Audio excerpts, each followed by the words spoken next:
This is skills practice 42, rates practice by Eric Kim. So they give us the equation 3HSO3 minus plus IO3 minus goes to 3HSO4 minus plus I minus. And recalling that the change in moles of iodide ions is related to the change in moles of the other substances, fill in the missing blanks in the table. The container has a volume of 0.45 liters. So they gave us all the mole values for I minus and only the moles for 0 seconds for the other ones. So in order to find out the moles at 200 seconds, we have to find the change of I minus from 0 to 200 seconds, which is 0.0021 moles of I minus.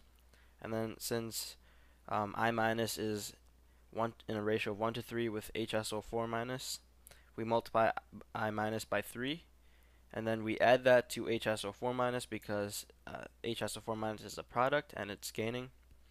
IO3 minus is in a 1 to 1 ratio, so we multiply that by 1, and then subtract that from the moles of IO3 minus at time 0 because it's a reactant and it's losing. And then HSO3 minus is in a ratio of 1 to 3 with I minus, so we multiply that by 3, and we subtract it because it's also a reactant.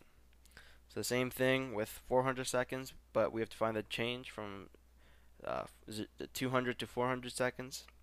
So the change in moles of I minus from 200 to 400, multiply that by 3 for HSO4 minus and HSO3 minus, multiply that by 1 for IO3 minus, add that HSO4 minus to 200 seconds, subtract it for IO3 minus and HSO3 minus.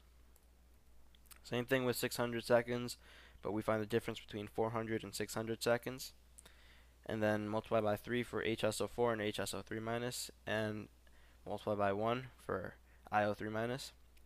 Add that to time 400 for HSO4 minus, subtract it for IO3 minus and HSO3 minus, because those are reactants and HSO4 is a product. Calculate the average rate of formation of I minus during each of the following intervals of time. Your units should be in molarity per second, so between 0 to 200 seconds, 200 to 400 seconds, and 400 to 600 seconds. In order to do this, we need the molarity values, and we're given a chart with mole values. So the molarity of I minus at 200 seconds minus the molarity of I minus at 0 seconds. That quantity divided by 200 minus 0 seconds, so divided by 200 seconds, equals 2.33 times 10 to the negative fifth molarity per second. And then between 200 to 400 seconds, we take the moles of I minus at 400 seconds, divide that by 0.45 to get into molarity, subtract that from the moles of I minus at 200 seconds, divide that by 0.45 to get molarity, and then that quantity also divided by 200 seconds, which is from 400 minus 200. Which is 1.22 times 10 to the negative fifth molarity per second. And then between 400 to 600, again just the moles of I minus from 600 minus the moles of I minus at 400, and then both of those divided by 0.45, so there's molarity, and divide that by 200 seconds from 600 minus 400 to get 7.78 times 10 to the negative 6 molarity per second. And we see that the rates are getting slower as time proceeds.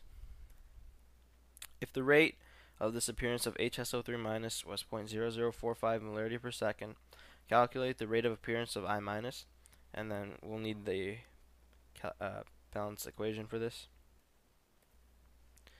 So 0.0045 molarity per second, which I changed to moles per liter second of HSO3 minus, and using the equation, I use stoichiometry. So 1 mole of I minus divided by 3 moles of HSO3 minus cancels the moles of HSO3 minus, and then leaves with 0.0015 molarity or moles of I minus divided by liter seconds, so 0.0015 molarities per second.